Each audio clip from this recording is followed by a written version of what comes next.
Assalamualaikum warahmatullahi wabarakatuh. Innal hamdalillah nahmaduhu wa nasta'inuhu wa nastahdihi wa nastaghfiruh wa natubu ilaihi wa natawakkalu alaihi wa na'udzu billahi min shururi anfusina wa sayyiati a'malina. Man yahdihillahu fala mudilla lahu wa man yudlil fala hadiya lahu. Allahumma salli wa sallim wa barik ala Muhammad wa ala ali Muhammad kama sallaita wa sallamta wa barakta ala Ibrahim wa ala ali Ibrahim fil alamin innaka Hamidum Majid. Amma ba'd.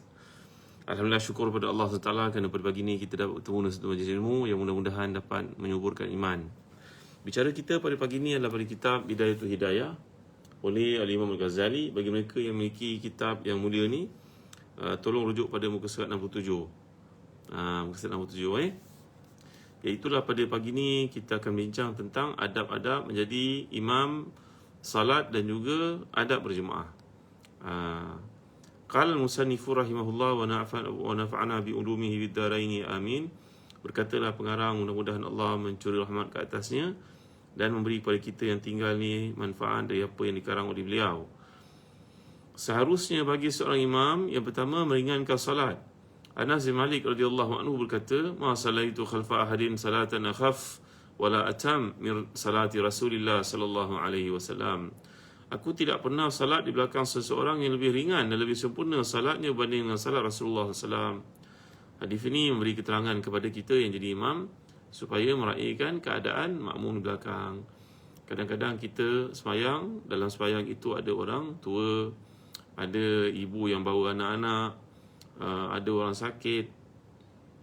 Dan kadang-kadang pada musim COVID berlaku seperti sekarang ni, kalau kita terlibat menjadi imam ataupun khatib sembahyang Jumaat sebagai contohnya, maka pendekkanlah ucapan ataupun khutbah Jumaat kita. Kerana dalam keadaan sekarang tak digalakkan untuk berjumpa lama-lama atau berada di satu tempat lama-lama. Bahkan in general dalam keadaan-keadaan tertentu, dalam keadaan umum sekalipun, memang tak digalakkan untuk kita sembahyang panjang sampai jemaah di belakang kita ada yang musafir, ada yang sakit, ada yang punya anak, ada yang punya halangan-halangan tertentu, terganggu minda mereka, emosi mereka, maka sembahyang sudah tidak khusyuk lagi. Ini adalah keraian yang perlu diberikan oleh Tuan Imam. Kalau kita nak baca panjang, boleh bacalah waktu malam ketika kita tahajud seorang diri. Pada waktu kita sembahyang dengan orang ramai, bacalah surah-surah yang tertentu. Kita boleh lihat bagaimana Nabi SAW sembahyang Zuhur, apa yang baginda bacakan, sembahyang Asar, sembahyang Maghrib, sembahyang Isyak, sembahyang subuh yang agak panjang sedikit bacaan Nabi kita SAW. Selain daripada itu adalah bacaan meraihkan keadaan jemaah, kerana di kalangan mereka seperti yang digambarkan tadi, ada musafir, ada orang sakit, ada menguruskan orang sakit, ada yang punya anak-anak, maka anak-anaknya nangis sebagai contohnya. Baik. Yang kedua, tidak bertakbiratul ihram selagi muazzin belum selesai qamat dan selagi saf tidak lurus. Maka bila menjadi imam, ambil perhatian terhadap perkara ni. Jangan terus kita pergi ke depan untuk jadi imam, muazzin belum habis qamat lagi, Allahu Akbar, kita dah sembahyang. Ini kelakuan yang tidak menepati sunnah Rasulullah SAW. Demikian juga kalau kita lihat, maka luruskan saf terlebih dahulu. Amalan Nabi kita SAW kalau menjadi imam, baginda akan bersabda, sawu sufakum wasudul khalal, sebagai contohnya Nabi kita SAW sabda, luruskan saf, tutup bahagian yang masih lagi kosong. Kalau dalam salat biasalah, pada musim PKP ni kita bersemayang jarak-jarak tertentu dengan jarak tertentu, meraihkan ketetapan atau panduan yang dikemukakan oleh pihak Kementerian Kesihatan. Itu tidaklah bersalahan dengan undang-undang dalam fiqh salat berjemaah, kerana ada bukti-bukti yang menunjukkan kewajipan kita untuk mentaati perintah ulil amri. Ulil amri termasuklah pihak Kementerian Kesihatan yang telah membuat garis panduan supaya dijarakkan saf itu. Yang ketiga, imam hendaklah mengangkat suara dalam surah takbir, dan makmum tidak perlu mengangkat suaranya kecuali sekadar memperdengarkan kepada dirinya sendiri. Imam saja yang kuatkan. Kalau kita berada di Mekah, kita akan lihat ada peranan mukabir. Mukabir ni berarti dia menyahut apa yang dikatakan imam. Allahu Akbar, maka dia berkata Allahu Akbar. Ini adalah merupakan kerja mukabir, orang yang memang tugasnya daripada dahulu kala ketika belum ada mikrofon, maka mereka memperkuatkan suara imam supaya dapat didengari oleh seluruh golongan dalam masjid. Kalau kat negara kita tak perlulah buat demikian, kerana ada mikrofon, ada apa semua. Tak perlulah kita balik Mekah semangat over sangat pula. Kita pun nak jadi macam muazzin Masjid Nabawi atau Masjid Haram. Tak perlulah tuan-tuan. Itu adalah satu tradisi amalan yang dilakukan zaman berzaman, dikekalkan walaupun tidak lagi diperlukan sekarang sebenarnya. Baik. Keempat, imam hendaklah berniat menjadi imam supaya mendapat ganjaran pahala berjemaah. Sekiranya imam tidak berniat, salat makmum sah jika mereka berniat mengikut imam dan mereka mendapat pahala berjemaah. Maka kalau kita imam, kita berniat usolli fardu subhi raka'ataini imaman lillahi ta'ala sebagai contohnya. Jadi sengaja aku menjadi imam sembahyang subuh ini, fardu subuh kerana Allah Ta'ala. Jadi imam digalakkan untuk berniat menjadi imam supaya kita dapat pahala berjemaah tadi. Sekiranya imam tidak berniat, salat makmum sah, tapi jika mereka berniat mengikut imam dan mereka mendapat pahala berjemaah, maka makmum akan dapat pahala berjemaah. Imam tak dapat pahala berjemaah sebab dia tidak meniatkan menjadi imam itu dalam salat yang dikerjakan. Imam hendaklah merendahkan suara ketika membaca doa iftitah dan ta'awudz seperti orang yang salat bersendirian, dan menyaringkannya ketika membaca surah Fatihah dan salat dalam semua rakaat salat subuh serta 2 rakaat salat pertama maghrib isyak. Demikian juga bagi orang yang salat bersendirian, imam juga hendaklah menyaringkan suaranya ketika menyebut amin dalam salat jahriyah, dan makmum hendaklah menyertakan lafaz amin bersama dengan imam serentak, bukan terkemudian daripadanya. Jadi bila menjadi makmum, kita melihat sebahagian daripada orang Islam mengucapkan amin selepas ucapan imam. Ini adalah satu kerugian sebenarnya. Kerana dalam hadis mengatakan, Nabi bersabda SAW, la tu'aminu hatta yu'amina imamukum fa innahu man wafaqa ta'minuhu ta'minal malaika ghufira lahu ma taqaddama min dhanbi. Kalau imam mengucapkan amin, maka kamu ucapkan amin. Kerana orang yang mengucapkan amin bersama dengan imam, mudah-mudahan ia bersama dengan para malaikat yang mengucapkan amin itu, dan siapa yang aminnya bersama dengan ucapan amin para malaikat, diampunkan dosa-dosanya yang telah lalu. Maka kita jangan pandang enteng perkara ni. Jadi kita hendaklah mengucapkan amin, target bila imam baca amin itu kita ikut bersama-sama dengannya. Ini merupakan tata cara menjadi makmum, menjadi imam dan juga menjadi makmum. Jadi kita sebagai imam kena ada sedikit ruang untuk memberi peluang kepada jemaah makmum kita dapat ikut kita bersama-sama selepas bacaan Al-Fatihah itu. Siratal ladzina an'amta 'alaihim ghairil maghdubi 'alaihim waladdallin. Amin. Jadi makmum belakang ada peluang untuk ikut kita. Jangan kita lepas waladdallin, amin, nafas pun mencungak-cungak sampai makmum belakang tak kesempatan untuk ikut kita. Jadi ini adalah etika menjadi imam, tuan-tuan dimuliakan Allah sekalian. Yang keenam, kata Imam Ghazali lagi, imam hendaklah berhenti seketika selepas baca surah Al-Fatihah. Ini tadi, menghela nafasnya, dan makmum pula membaca Al-Fatihah pada waktu imam berhenti dalam salat jahriyah untuk membolehkan makmum mendengar bacaan imam dengan teliti. Makmum tidak perlu membaca surah dalam salat jahriyah kecuali bila dia tidak mendengar bacaan imam. Jadi selepas bacaan Al-Fatihah oleh imam, mereka sama-sama ucapkan amin. Kemudian imam berhenti sebentar, berhenti sejenak dengan tujuan untuk membolehkan para makmum untuk membacakan Al-Fatihah. Kerana bacaan Al-Fatihah oleh makmum berlaku di antara habis bacaan Al-Fatihah oleh imam dengan dia membaca surah selepas Al-Fatihah. Jadi berilah sedikit gap supaya makmum dapat baca Al-Fatihah. Ini tata cara yang kita nampak remeh, tuan-tuan, tapi punya impact kepada kekhusyukan salat jemaah yang di belakang kita. Raikan mereka. Yang ketujuh, imam tidak menambah bacaan semua tasbih dan rukuk dan sujud lebih daripada 3 kali. Kerana perkara yang namanya tadi, kita meraihkan jemaah yang ada belakang kita. Tak perlu kita memanjang-manjangkan tasbih dan rukuk dan sujud hingga menyebabkan para jemaah kita yang terdiri daripada golongan tadi mungkin akan hilang konsentrasi kerana tanggungjawab telah digambarkan. Ada yang nak gerak cepat, nak naik bas, ada yang berhenti rehat sekejap, anaknya tunggu kat kereta, mungkin ada sebahagian daripada kita yang sembahyang ini, contohnya anak-anaknya menangis bagi ibu yang ikut salat berjemaah, contoh, maka imam berpada dengan 3 kali tasbih sahaja dalam rukuk dan juga sujud. Yang ke-8, imam tidak menambah bacaan dalam tasyahud awal selepas mengucapkan Allahumma salli ala Muhammad wa ala ali Muhammad. Berhenti kat situ, terus bangkit. Ini seperti yang kita amalkanlah. Imam hanya membataskan bacaan surah Al-Fatihah sahaja dalam 2 rakaat terakhir dan tidak memanjangkan bacaan buat jemaah. Jadi dalam gambaran di sini, imam hanya membataskan bacaan surah Al-Fatihah saja dalam 2 rakaat terakhir dan tidak memanjangkan bacaan buat jemaah. Jadi kat sini pun peringatan lagi kepada imam supaya jangan memanjang-manjangkan bacaan hingga menyebabkan makmum di belakang kita yang terdiri pada golongan ini tadi terganggu mereka. Yang ke-10, imam tidak menambah doanya dalam tasyahud akhir melebihi kadar bacaan tasyahud dan salawat ke atas Rasulullah SAW. Jadi fil alamina innaka hamidum majid. Kemudian kalau kita nak berdoa, doa dengan kadar yang pendek. Allahumma inni a'udzubika min adzabi jahannam, min adzabil qabr, min fitnatil mahya wal mamat, wa min syarri masiihid dajjal. Assalamualaikum warahmatullahi. Assalamualaikum warahmatullahi. Gitu.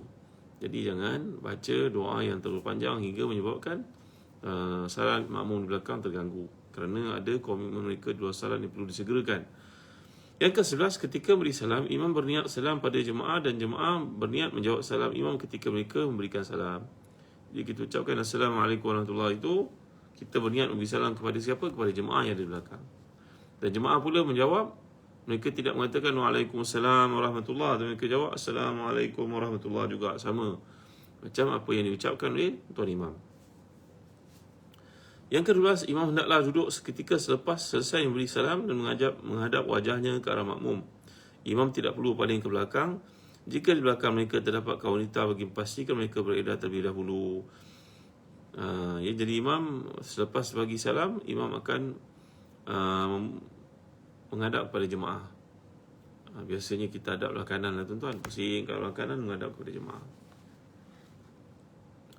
Jadi ini yang lakukan Nabi kita SAW. Cuma kena pastikan kalau jemaah yang ada di belakang lelaki itu merupakan kaum perempuan yang ajnabiyah di kalangan yang bukan mahram kita, maka tuan-tuan dimuliakan Allah sekalian, kita tidak digalakkan untuk menoleh ke belakang, melainkan bila jemaah wanita telah beredar. Ini kaedah sembahyang pada zaman Nabi, para sahabat dan salafus salih.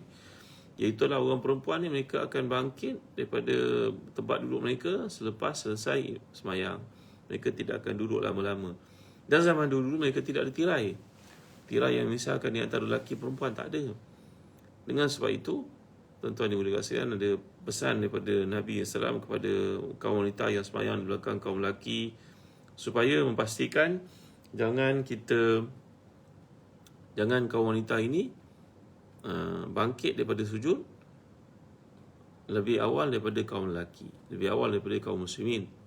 Kerana pada waktu itu dikatakan oleh para ulama yang mensyarahkan hadis seperti Imam Syukani dalam Nailul Autar, dibimbangi kerana kaum lelaki, para sahabat Nabi ridwanullahi alaihim ajma'in pada zaman dahulu, mereka ni pakaiannya lusuh. Pakaiannya kadang-kadang nampak bahagian-bahagian tertentu daripada anggota badan. Maka jika seseorang daripada mereka ni bangkit dalam keadaan pakaiannya lusuh seperti itu, seorang perempuan bangkit lebih awal daripada lelaki, maka mereka akan dapat lihat bahagian belakang badan, ataupun ketika seorang lelaki itu sujud nampak anggota-anggota tertentu. Jadi kaum wanita digalakkan untuk disuruh untuk bangkit daripada sujud, sebagai contohnya selepas merasakan yakin bahawa kaum lelaki telah sempurna qiyam daripada sujud. Ini antara perkara yang menghairankan kita kalau kita baca kitab-kitab fikih. Kenapa? Rupanya zaman dahulu mereka tidak tirai. Miskinnya kehidupan para sahabat radhiyallahu alaihim ajma'in pada masa itu, mereka punya kehidupan yang serba sederhana, sehingga kaum lelaki dan kaum wanita tidak dipisahkan oleh tirai pada zaman sembahyang mereka bersama dengan Rasulullah sallallahu alaihi wasallam. Jadi demikian juga ketika imam nak menoleh ke belakang selepas salat, imam hendaklah memastikan bahawa makmum perempuan sudah bangkit dan bergerak meninggalkan musalla ataupun masjid, barulah mereka boleh menoleh ke belakang. Pada zaman sekarang tak timbul isu ni kerana dari tirai di antara lelaki dan perempuan yang memisahkan di antara mereka. Jadi kalau imam toleh ke belakang pun imam tidak dapat melihat makmum di kalangan wanita ajnabiyah ini dengan jelas.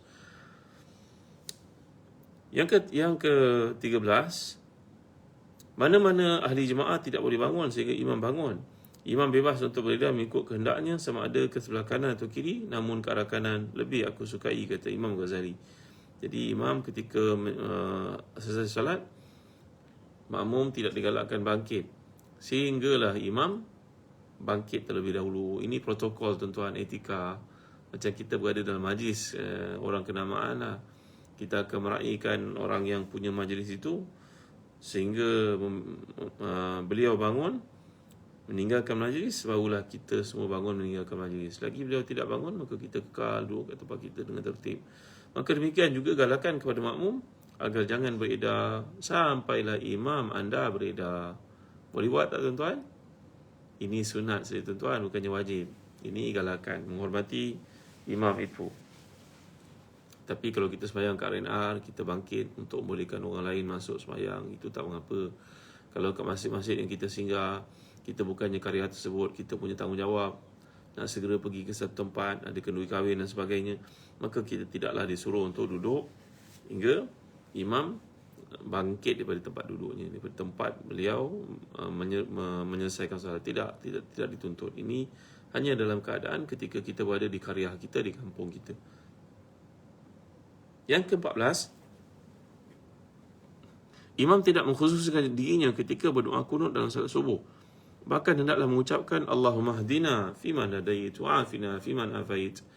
Ini berlaku kadang-kadang seseorang imam itu tidak menguasai bahasa Arab, maka doa dia untuk dirinya saja. Allahumma hdini fiman hadait. Padahal belakang ada jemaah. Allahumma hdini itu kena ditukar kepada Allahumma hdina fiman hadait. Ya. Itu juga doa-doa yang terdapat dalam Al-Quran. Kalau ia menyebut tentang aku, apabila kita baca bersama dengan jemaah, kita tukar jadi kami. Belajarlah sikit tuan-tuan. Rabbi ghfirli wali walidayya warhamhuma kama rabbayani saghira. Padahal belakang kita ada makmum yang ramai. Maka ubahlah tuan-tuan, tak susah pun. Kan?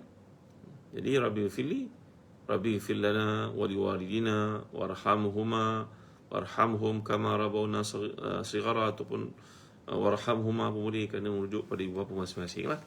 Jadi belajar bahasa Arab sikit bagi membolehkan kita tidak mengkhususkan diri kita semata-mata ketika doa, dan ini merupakan satu kezaliman, ini merupakan satu penganiayaan kepada orang belakang kita, sedangkan jemaah itu menyertai kita tuan-tuan ya. Baik, sebelum terlupa saya nak alak tuan-tuan untuk menggunakan Habatus Sauda, produk jenama Birkah yang dijual di Zazan Travel selaku penaja kuliah kita pada pagi ni tuan-tuan. Ni gunakan pagi-pagi 2 biji macam ni, petang 2 biji ataupun sebiji boleh, insya-Allah. Ada banyak bukti menunjukkan penggunaan Habatus Sauda Birkah ini dapat memberi kesihatan kepada kita dengan izin Allah seperti janji Rasulullah SAW. Bismillahirrahmanirrahim.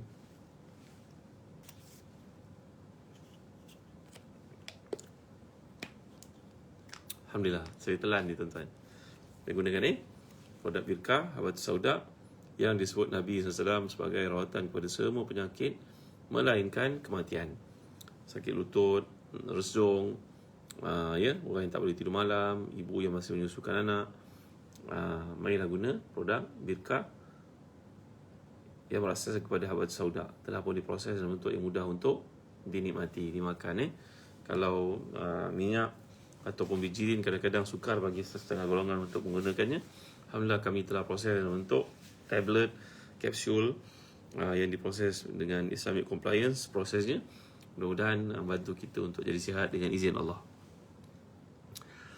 Jadi ketika berdoa untuk jemaah ketika dalam salat atau di luarnya, hendaklah memastikan kita menggunakan dhamir kami. Ya Allah, beri petunjuk pada kami sambil menyaringkan suara yang makmum mengaminkannya. Mereka tidak perlu mengangkat tangan ketika itu kerana perkara tersebut tidak sabit dalam hadis. Makmum hendaklah membaca baki doa kunut bermula daripada innaka taqdi wa la yuqda alaik. Ini kata Imam Ghazali, tak perlu angkat tangan. Ini ada berbagai riwayat tuan-tuan. Kalau tuan-tuan angkat tangan pun tak ada masalah. Imam Ghazali melihat riwayat yang tidak perlu mengangkat tangan dalam salat ketika kunut ya. dan kita pun sedia maklum selepas daripada Wassallallahu ala sayyidina Muhammad wa ala alihi wasallam itu oleh imam bacakannya, maka tak perlu ulak tangan sapu ke muka seperti yang kita lakukan di luar solat. Kalau dalam solat tak perlu, kerana Nabi melakukan demikian. Lepas sallallahu alaihi wasallam Muhammad wa ala alihi wasallam alhamdulillah terus Allahu akbar, terus sujud. Yang ke-15, makmum tidak boleh berdiri sendirian, tapi dia hendaklah masuk dalam saf, menarik orang lain di saf hadapan supaya bersama dengannya. Ini saya yakin kebanyakan kita faham. Kalau kita salat berjemaah, maka ada kalanya saf yang terakhir di belakang itu ada seorang saja jemaah. Katalah ada 3 saf. 1 penuh, 2 penuh, 3 ada seorang saja makmum. Maka makruh baginya untuk berdiri berseorangan.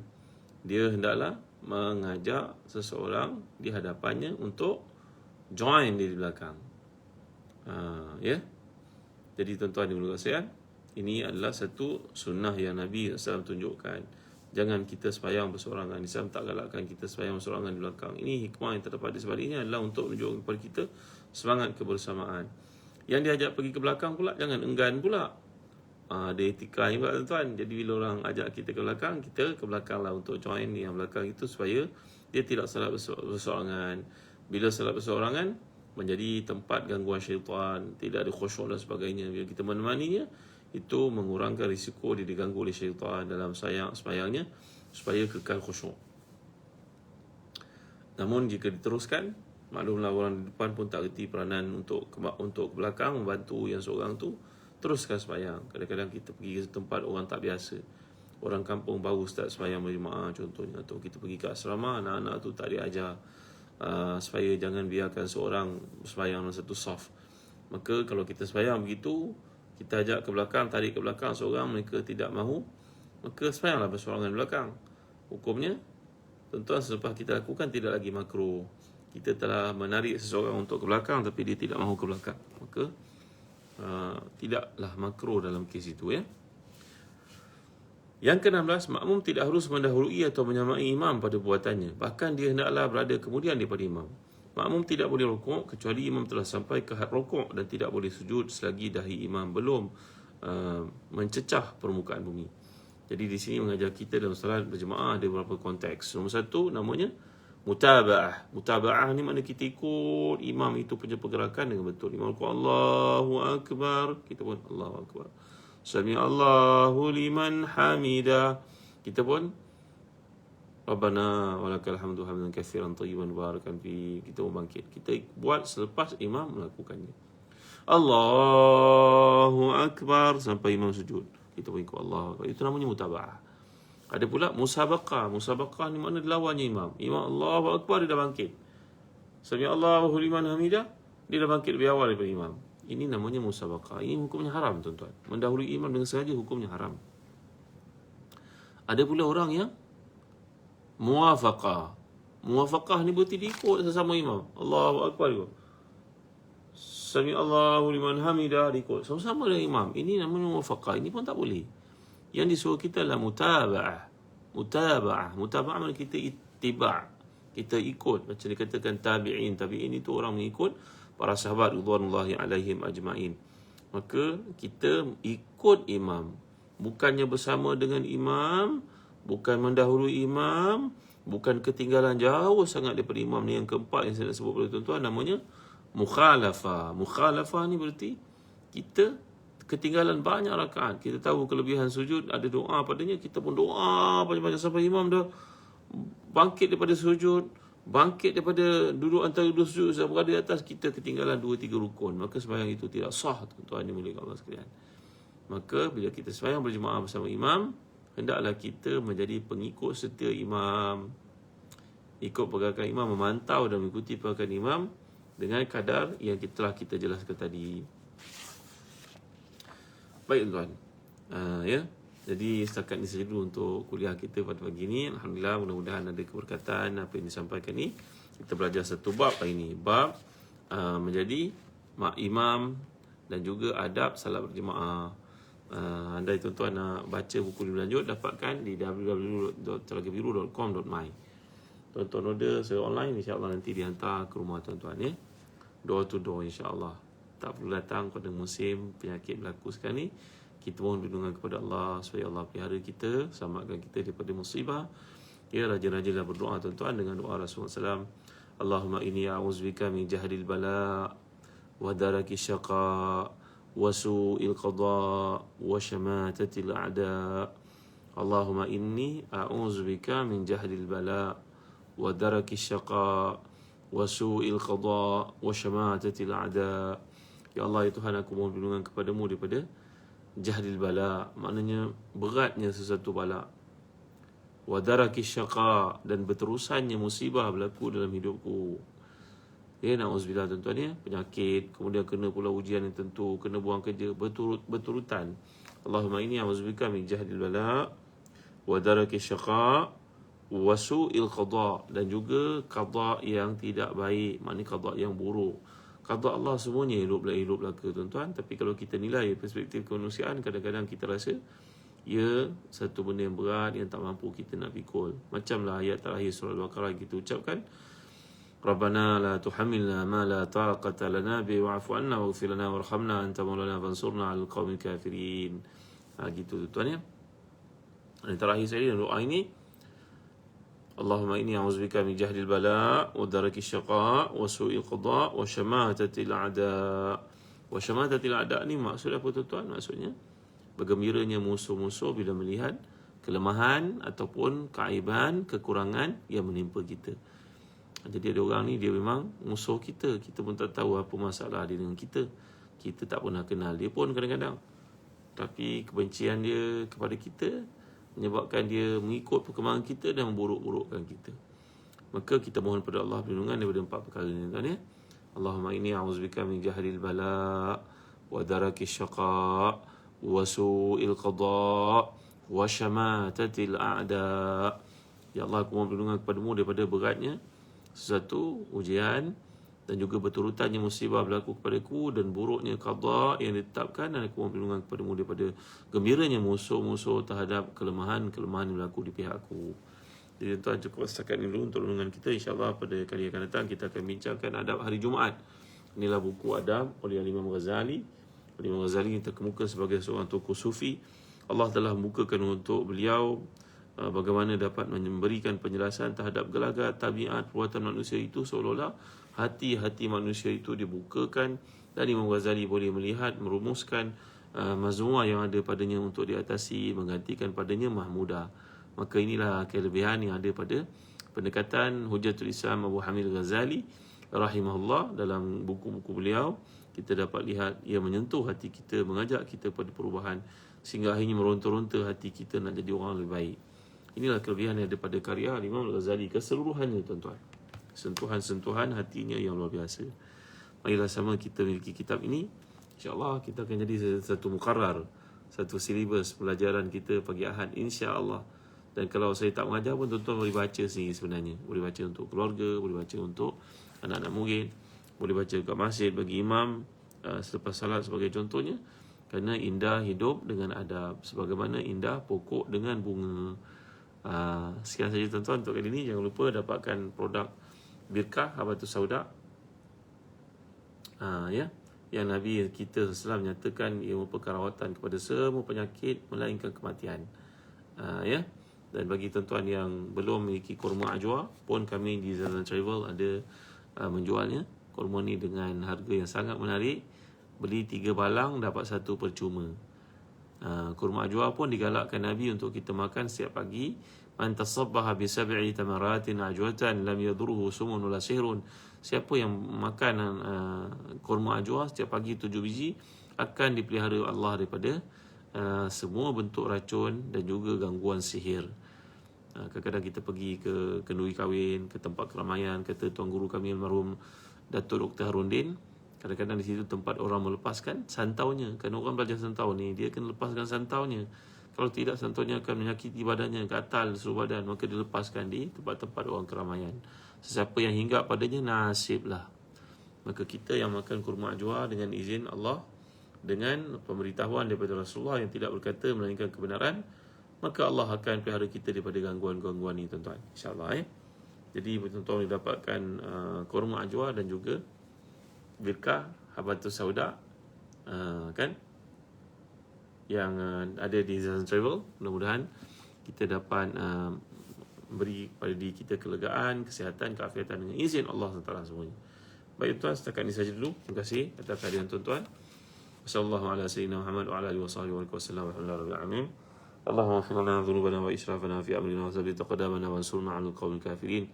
Alhamdulillahirabbil alamin wassalatu wassalamu ala asyrafil anbiya'i wal mursalin sayyidina Muhammadin wa ala alihi wa sahbihi ajma'in. Allahumma ighfir lana dhunubana wa liwalidina warhamhum kama rabbana shighara wa li jami'i masyayikhina wa li jami'i ashabil huquq alaina minal muslimina wal muslimat wal mu'minina wal mu'minat برحمتك يا أرحم الراحمين. اللهم آت نفوسنا تقواها وزكها أنت خير من زكاها أنت وليها ومولاها برحمتك يا أرحم الراحمين. اللهم إنا نعوذ بك من جهل البلاء ودرك الشقاء وسوء القضاء وشماتة الأعداء. ربنا آتنا في الدنيا حسنة وفي الآخرة حسنة وقنا عذاب النار. وصلى الله على سيدنا محمد وعلى آله وصحبه وسلم على العالمين. Tuan, jangan lupa waktu sekarang dah masuk waktu syuruk yang dinyatakan oleh baginda Rasulullah SAW. Siapa yang mengerjakan salat sunat syuruk ataupun isyraq pada waktunya sekarang 2 rakaat, maka dia mendapat pahala seolah-olah menunaikan haji sempurna, kata Nabi SAW. Dalam hadis lain Nabi mengatakan menunaikan umrah sempurna. Muslim sekarang kita susah nak pergi ke tanah suci untuk buat umrah, apatah lagi haji. Maka marilah kita sama mengambil sempurna galakan Nabi ni untuk melakukan sembahyang sunat syuruk ataupun isyraq. Saja aku sembahyang sunat syuruk 2 rakaat kerana Allah SWT. Bagi yang belum biasa melakukannya, ayo jangan mengabaikan. Orang yang mati itu kerap kali kesal kerana tak ada peluang untuk menambah amal ibadat mereka. Ibnu Umar radhiyallahu anhu setiap kali melihat kubur, beliau akan sembahyang sunat. Kerana teringat pesan Nabi SAW satu hari bersama dengan baginda. Ketika baginda hidup, baginda menyatakan, kalaulah penghuni kubur ini tahu kelebihan salat sunat, maka dia tidak akan meninggalkannya langsung. Maka mulai saat itu, Abdullah bin Umar setiap kali lalu kawasan perkuburan, mengingatkannya kepada pesan Nabi, maka beliau akan salat sunat. Macam tu interaksi para sahabat terhadap Quran dan juga hadis-hadis Nabi mereka sallallahu alaihi wasallam. Maka kita yang mendengar kelebihan ni, janganlah abaikan peluang tersebut, tuan-tuan. Mari sama kita melakukan salat sunat syuruk ataupun isyraq. Macam salat sunat duha, dia adalah pembukaan duha. Sekarang waktunya telah mula. Nanti lebih kurang sejam dari sekarang, tuan-tuan bolehlah sembahyang sunat duha pula. Baik, setakat ini saja dulu. Terima kasih tuan-tuan atas kehadiran. Jangan lupa miliki kitab Bidayatul Hidayah untuk jadi rujukan pengajian kita pada waktu-waktu akan datang. Bahkan tuan-tuan boleh baca sendiri tanpa saya. Jalan untuk menjadi orang yang lebih beradab, berakhlak sesama manusia dan mengerti perhubungannya dengan Allah SWT. Sekian. Wassalamualaikum warahmatullahi wabarakatuh. Assalamualaikum warahmatullahi wabarakatuh. Jumpa lagi pada waktu lain dengan izin Allah. Sampaikanlah video ni, sharelah kepada seramai umat Islam yang ada agar menjadi jariah ilmu. Dan jangan lupa untuk komen, untuk like. Mudah-mudahan padanya kebaikan. Terima kasih tuan. Assalamualaikum warahmatullahi wabarakatuh.